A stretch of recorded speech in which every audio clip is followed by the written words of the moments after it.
Good morning class, welcome to your daily current affairs on paper Hindu. So let's see today's articles. So EPFO to set up marginally hike interest on deposits to 8.15%. So basically it has increased its marginal interest rates to 0.05%. Not so important for your prelims, but just as an article of importance, I am just giving you a gist out of it. Okay. So after Finance Minister's approval, the interest will be credited into subscribers account. That means whoever have opted for this EPFO pensions. So for them, this particular hiking amount of 0.05% hike. See, hike in interest on provident fund deposits. Whoever or interest, so this interest will be deposited into these particular people. Okay, so have opted for this EPFO. The Central Board of Trustees asked EPFO to simplify the process of submitting joint options for higher pension. So we have seen this NPS and OPS, so old pension scheme and the new pension scheme. So national pension scheme, we have seen the differences. So whoever are opting for the higher pension scheme, I mean for higher pensions, definitely they will be under the ambient of this hike. Okay, so nothing more than that to be remembered, more to be discussed too. So we'll go to another article.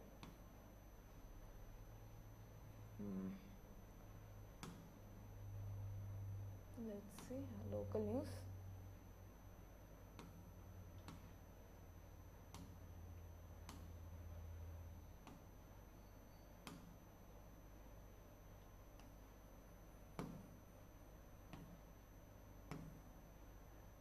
Yes, important one, which is a question of federalism again.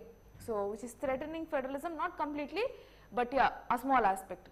So row over insistence on using dahi on Nandini curd sachet. So curd packets will be there. On this now FSSAI, where is this? FSSAI, which is Food Security and Standards Authority of India. So currently it has mentioned that you have to have dahi as printed on your curd sachet, and if you belong to any local resident of Kerala or Tamil Nadu, that means if you are hailing from a state of Kerala or Tamil Nadu and this particular product is available in Tamil Nadu or Kerala, then based on that particular state's mother tongue, the name of curd, so how it is called in their own local language. Example, in Kannada, curd is called mosuru. Okay, so sorry, mosaru. So the labeling should be like, if this is a curd packet, the labeling should be dahi, and in bracket they have to write mosaru. So now the thing is that when it is sold locally in particular states, especially this issue is with your Karnataka and Tamil Nadu. So they have their own languages, which is Kannada and Tamil Nadu as their state language, not completely state language, but majorly spoken language. So they can directly be using their own mother tongue, but still FSSAI has mentioned that no, you should be mentioning dahi as the first one to make non-Hindi states adopt Hindi language. Are you able to understand? So again, threatening their own federalistic feature, you need to understand. So in what has been seen, so the move is seen as an attempt to impose Hindi. So what is their aim? To impose Hindi on non-Hindi states. Direction comes from FSSAI after Kerala and Tamil Nadu, Karnataka Milk Federations seek usage of local names for the product packets. So whatever are the product packets, we will be having our own local names. That is what Karnataka and Tamil Nadu has approached. Then they approached FSSAI, but FSSAI has given clarification that no, you should be writing it in Hindi first, and in brackets you can mention your own local language term. So that is what they have mentioned here. Okay, fine. Next. So that will actually threaten their own language too. So their own cultural threat is there on that. So that is what these states feel like. Okay, next.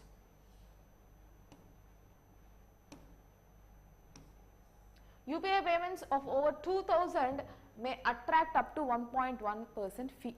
So you have this merchant accounts. So we use UPI, right? So basically this will be governed by National Payments Corporation of India. So it has notified that an interchange fee of up to 1.1% will be applicable to merchant UPI, which is UPI, Unified Merchant UPI is Unified Payment Service. So, payment interface transactions done using prepaid instruments. So, what are these prepaid instruments? You have vouchers, you have voucher cards, you have stripe cards, you have wallets, you have these cards, all different cards, wallets, cards, vouchers, whatever you are using to purchase a particular good.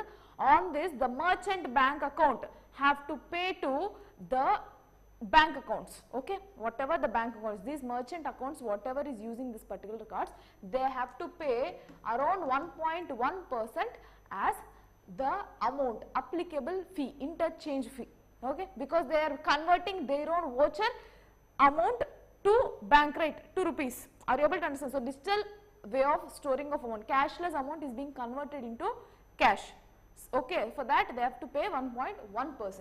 So, charge will be levied on UPI payments of up to over 2000. So, over 2000, whatever are the payments that is being done by the voucher, on this 1.1% will be levied. So, upon 2000 charge. However, there are certain exemptions. So, if they are from education sector, if the payment is done for education purpose, if the merchant account is having business related to any education or health, in such cases it will be levied a minimum charge of 0.5%. So, it varies from 0.5% to 1.1% of interchange fee. So, not very important, but however, as this is a new step taken by National Payments Corporation of India, so definitely you need to know. Okay, next.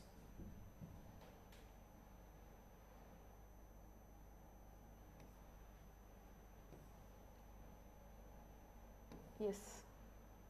So, we know that since last year or so, wheat exports have been banned because we have our own necessity of wheat. So, if at all it is being exported to foreign countries, then inflation already which is hiking up in food, that means the food inflation is already hiking up, this would further add on to this inflation. That is why wheat exports have been banned and it still continues, and so far 10,727 tons of wheat has been procured. So, for procurement of these food items, the responsible unit is your FCI, which is Food Corporation of India, which you would have learnt in your economy or will be learning in economy.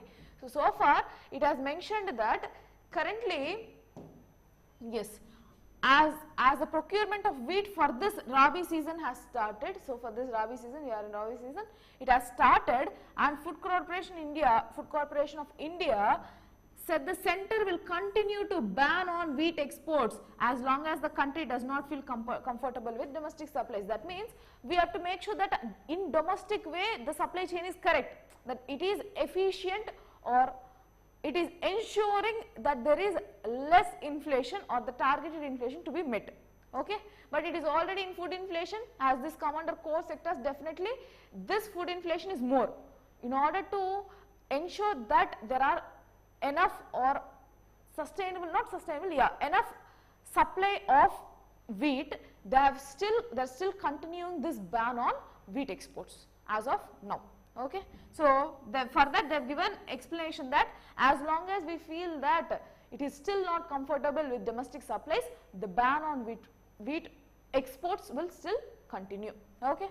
So, he said that 10,727 tons have been procured so far by FCA. So, which is again not required, only this is required, that wheat exports have been banned still now. And this issue came in light of Russia war too. So, because of Russia-Ukraine war, globally there was a huge supply chain mismanagement on food security, because they used to acquire this wheat or other food items from these particular Ukraine and Russia.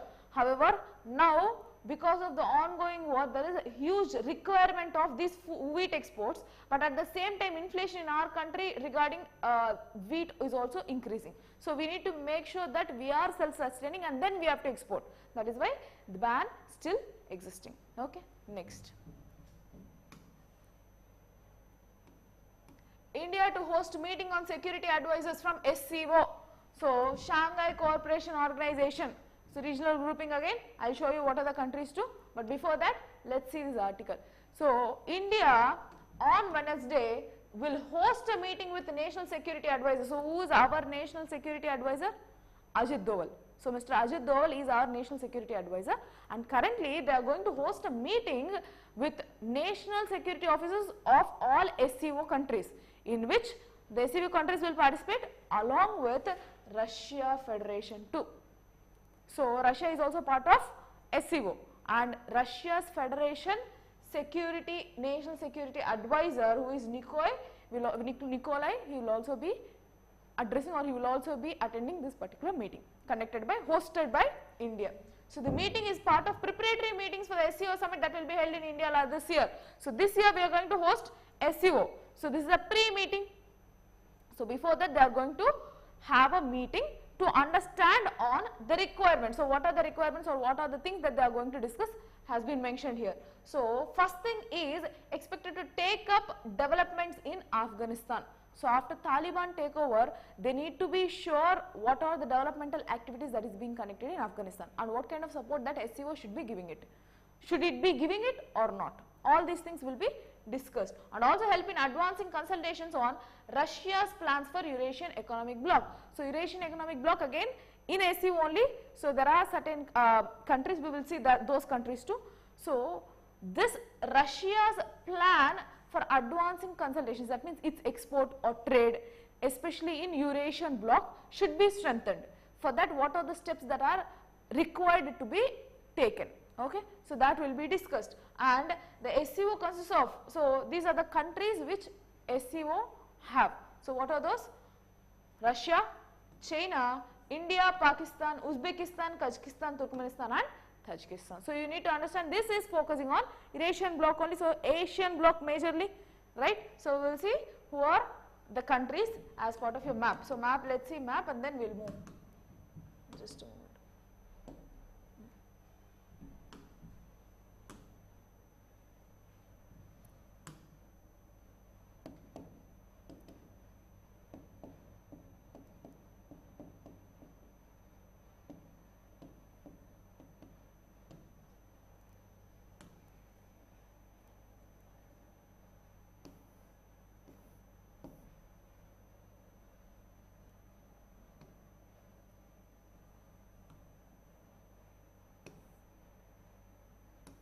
Fine.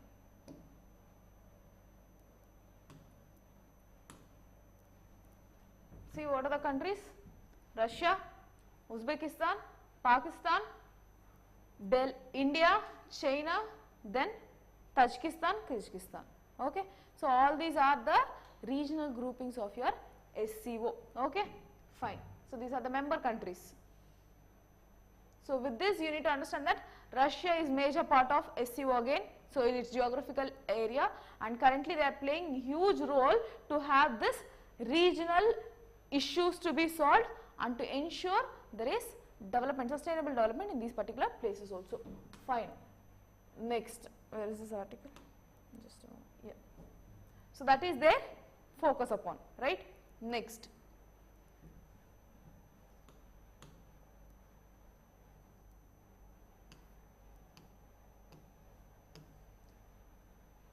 Another article important for your, like, again all these are related to economy for this.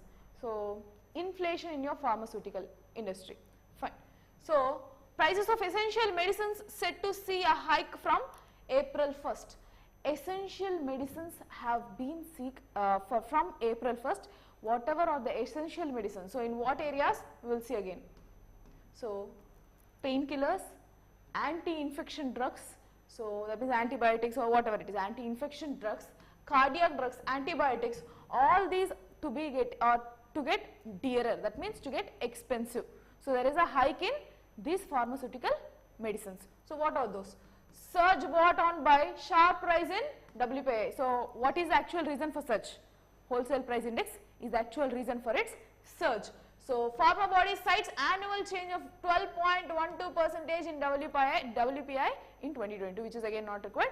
What is required here is that currently from April 1st, because of the sharp increase of wholesale price index, which is again a indicator for your inflation.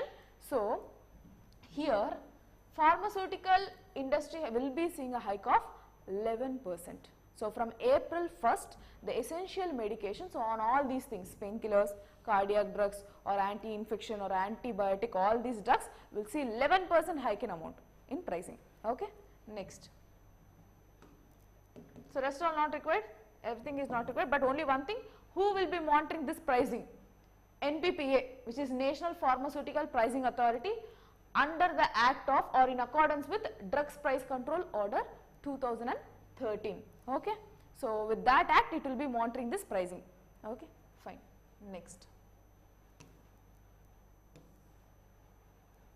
So, this article is from Tamil Nadu, Chennai. So, what step they have taken? Students with type 1 diabetes, which is T1D, be given proper care, says who? NCPCR. So, National Commission for Protection of Child and Child Rights has ensured that, has mentioned that whoever are the children in schools, if they are suffering with type 1 diabetes, that means type 1 diabetes is something where insulin, there will be less insulin production or no insulin production. Okay. So, where is this? See, pancreas will not produce insulin or very less amounts of insulin will be produced, that is your type 1 diabetes. So, this is, if this type 1 diabetes is existing in any kind of students who are studying, for them the care should be given from schools only. That means they should be, as per the note, what are the instructions that is being given by NCPCR. So, they told that as per the note, the child with T1D, which is your type 1 diabetes, who requires mid-afternoon snacks. So, in the middle, if they need any snacks, then definitely they should be permitted to have snacks, then should be permitted by the class teacher to consume it. So, they will be telling that you should not be going into, why are you taking snacks, all these things should not be done. So, their health condition should be monitored, snacks should be allowed by the class teacher, and those writing exams will be permitted to carry medicines, snacks and water with them. So, if you are writing a small test or half yearly, whatever it is, in schools, if you are writing any test, they should be permitted to take snacks, they should be permitted to take their medication and also water bottle with them. Next, so a glucometer, so which they will be testing this diabetes. So, glucometer, glucose testing strips to test sugar, and continuous flash glucose monitoring devices or insulin pumps should also be present. So, if the particular person, student is carrying this particular kit, so whatever is related to diabetes, if the particular person is carrying this kit, he or she should be permitted, that student should be permitted to carry it.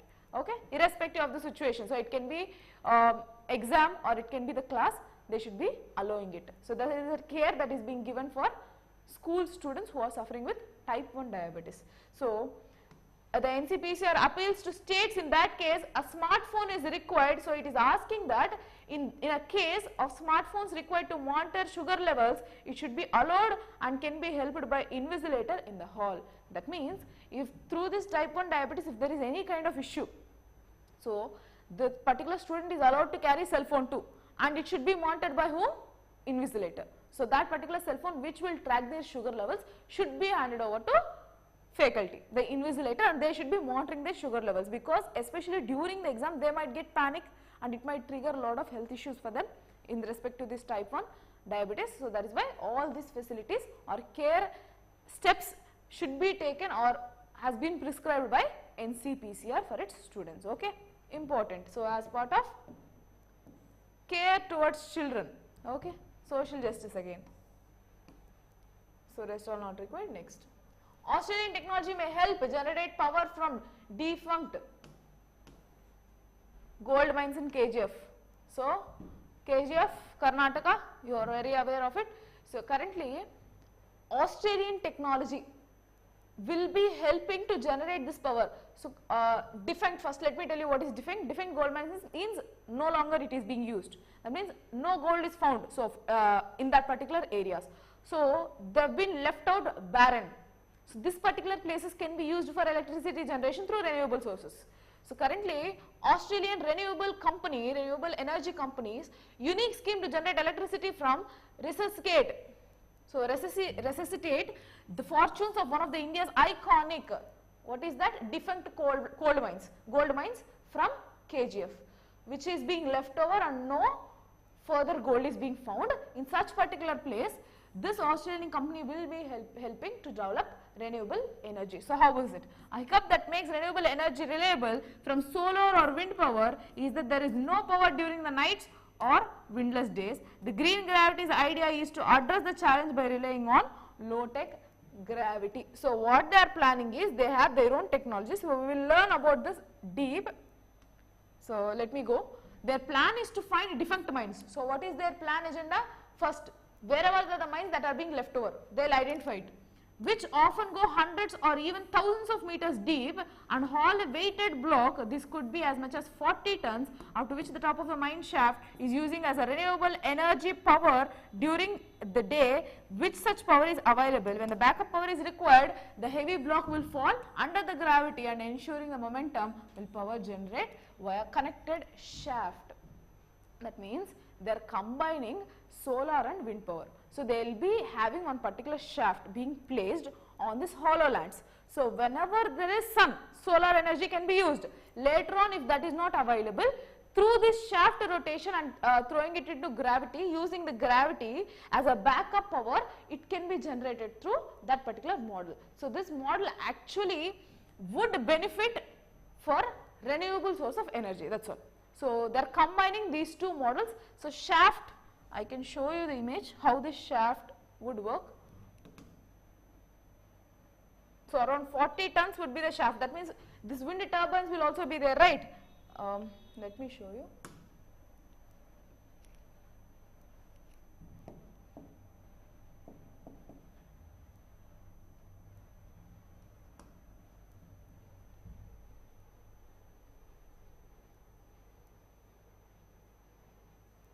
Not this shaft.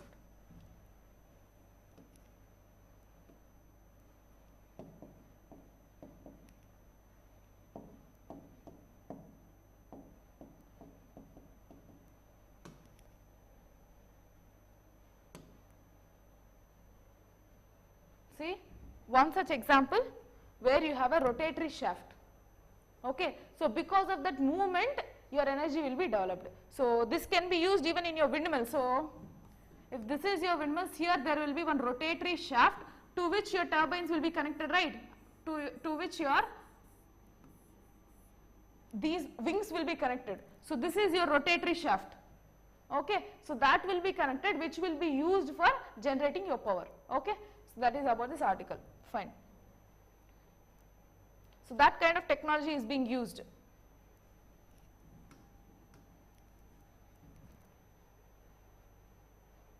So when renewable power is available, initially they will consume it, else through gravity that particular block will be fallen down and it will be able to generate your backup of power. Okay, fine.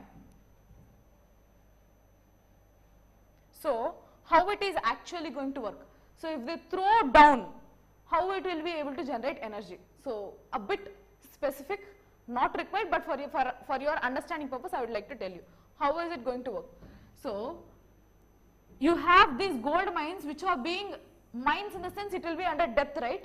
So initially through solar power or whatever, through daylight, whatever the power is getting emitted, that means through solar panels or whatever it is, the energy which is being generated through renewable energy will be coming. So they will use it. What if at the night times? At night times you will not have solar power. So at that particular time, there will be one huge shaft that is being placed on top.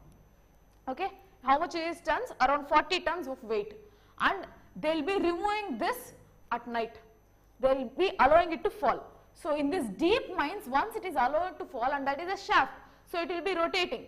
So once it is being rotating, because of this rotatory motion, which is again similar manner to your wind power energy. So the turbines, the wings will rotate, through which your wind energy will be converted into electrical energy, right? So in the same way, because of this rotatory motion, it will be able to generate electricity. So it will be further connected into wires, all these things again not required. Okay, that is how your energy would be generated, and yeah, it will be used, it will be stored, and it will be further used. Okay, fine. Next, similar to your hydropower electricity. So you have bigger shaft that is being placed in dams. So it will be rotated because of the water that comes on it, and because of this rotation your electricity will be developed, which is your hydropower electricity. In the same way, same principle is being used here, where a huge shaft is placed above a particular height, and at nights it is going to be, they will leave it. So it will be rotated, and further this rotatory motion will generate your electricity. Okay. Next. So now India to estimate a TB, so which is your tuberculosis burden using its own system. So currently, let us see this article. So India has become the first country in the world to estimate tuberculosis burden in country and launch its own mathematical estimation of the disease burden. Basically, this tuberculosis estimation will be done by World Health Organization for almost all the countries, all the organization countries which are part of WHO. For these countries, estimation will be provided by for TB by WHO only. But for the first time, all over the world, India is going to conduct its own analysis, its own mathematical equations for tuberculosis. So that is what this article is about, and the health minister has noted that, let us go, yes. So he has noted that as per the data, the global TB reduction numbers stand at 11%, while the reduction of TB cases in India is 18%. This model was constructed on the basis of national history of diseases, individual status of infection, and healthcare seeking, missed or correct diagnosis, treatment coverage, and outcomes including cure and death. That is what Health Ministry has told. So as of now, the report states that globally the numbers outstand at 11%, whereas in India it is 18%. 18% is this overall numbers that is being stated by WHO. As of now, we will try to do it further. That is what they have mentioned. Okay. Health Minister has told.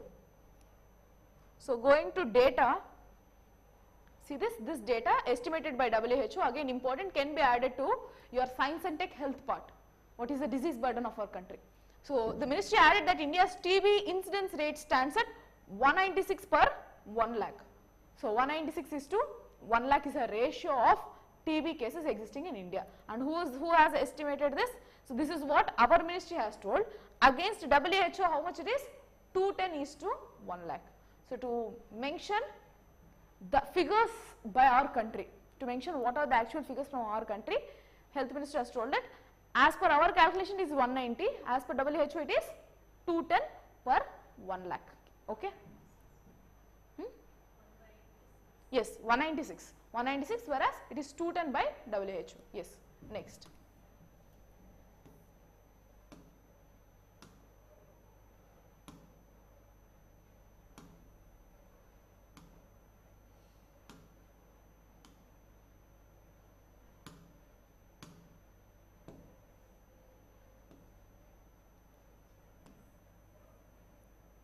Royal Bengal tigers and leopards killed since 2012.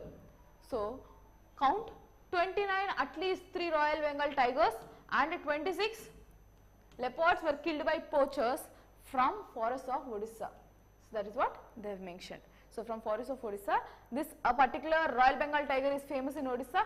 So around 29 have been killed for environment part, just a data, that's all. Next. Last article. So what does Muslims personal law say on inheritance? So we know that Muslims have their own Shariat laws, out of which even triple talaq has been banned because it is derogatory for the status of women. So we have banned, Supreme Court has banned this triple talaq, which is a part of their marriage law of Shariat. Shariat laws are which are given by Muslims, so definitely they are following it. And in the same way, inheritance laws. So you need to understand that Muslims have this gender inequality as part of their own culture. So how? I will tell you how. So it is not directly by word, but by proving we need to know, especially in case of inheritance. So how is this? So a Muslim couple, so initially what happened? Currently, a Muslim couple from Kerala decided to get their marriage registered under Special Marriage Act. So Muslim couple have thought that we will be registering our marriage in Special Marriage Act so that we will ensure that our marriage is secular and we don't depend on our religious inheritance act. So, if at all I am going to marry as part of my religion, if I accept my religious perspective and if I do it, then the inheritance laws of my religion will impart on us. So, we do not want it, we want a secular marriage. So, we will register our marriage in Special Marriage Act. This is to ensure that the principles of secular act, that means no other religion, secular act could apply on the matters of inheritance for the family. Why? Because this couple have 3 children, they have 3 children who are all daughters, 3 or 2, just explaining that does not matter, but yeah, why I am stressing on that, I will explain you. Yes, they have 3 daughters, that is all. 3 children, out of which all 3 are daughters and no sons available. As part of the inheritance law of Muslims, it states that according to the Islam, daughter gets only half of the share of the son. Let us say if son get 100 points, so 100 meters of land. Let us say if son gets 100 meters of land from their parents, then the daughter will get only 50 meters. That is what their inheritance law says. So, that is not it, still there is a lot we will be discussing. So, within the Islamic law, options are available for the couple in case they want property to remain within the family. One such option is virasat, where one can use the option of hiba, which allows unrestricted transfer of wealth or property to a person during the lifetime of the donor. That means, so this is okay, fine. So, what they are doing, if 100 meters is given to the son, then 50 meters will only be given to daughter. So, you can see inequality there, clear inequality. And second thing is, still the Muslims who were opt for giving more to their girl child, they can go for one of the options called virasat. So, what is this virasat is that as long as the donor is okay to donate their amount, their property, unlimited wealth can be transferred. Okay. So, that is what virasat is. But this Muslim couple wanted their entire properties to be transferred to their 3 daughters, and why the existing Islamic law is restricting it, we will see. Okay. So, existing Islamic law says that according to unanimously agreed rules on the division of property of Islam, what it says is a daughter gets half of the share of son, discussed. Second thing is, so if a son inherits a plot of 100 meters, this also I have told, on marriage according to Islam, it is the man who is supposed to bear family expenses. Yes. So, his wife will get only 1/8 of the share. That means, if a husband is there, yes, predeceases, that means if he dies before his wife. So, if a husband dies before his wife, then the wife will get only 1/8 of the share of the family's property, only 1/8. And otherwise, see, if the couple have children, she will be getting 1/8. Else, with children, so without children, she will be getting 1/4. So, the condition is, it is clear that no children, if the husband dies, she will be getting 1/4. With the children, she will be getting 1/8. Then what about the rest all? There is also share for paternal uncles, aunts, and all the other blood relatives, whoever are considered as their blood relatives, for all of them also there is share. That is why this couple have opted for Special Marriage Act, which ensures secular act of marriage. So that if they write a will that my entire property should be divided to my 3 daughters, then definitely all the properties will be shared equally to them.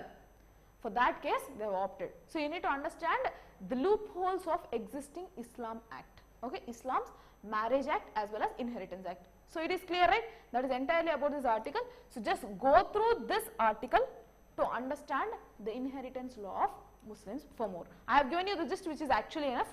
For more details, you can just go through it. And I have shared this document in our Telegram channel, so you can just go through for downloading, go through our Telegram channel to download this particular PDF.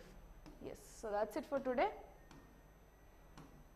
Yes, that's it for today. Tomorrow we'll meet with other session. Thank you for the day. Good day. Hi Manjunath. Sorry that I haven't seen your message.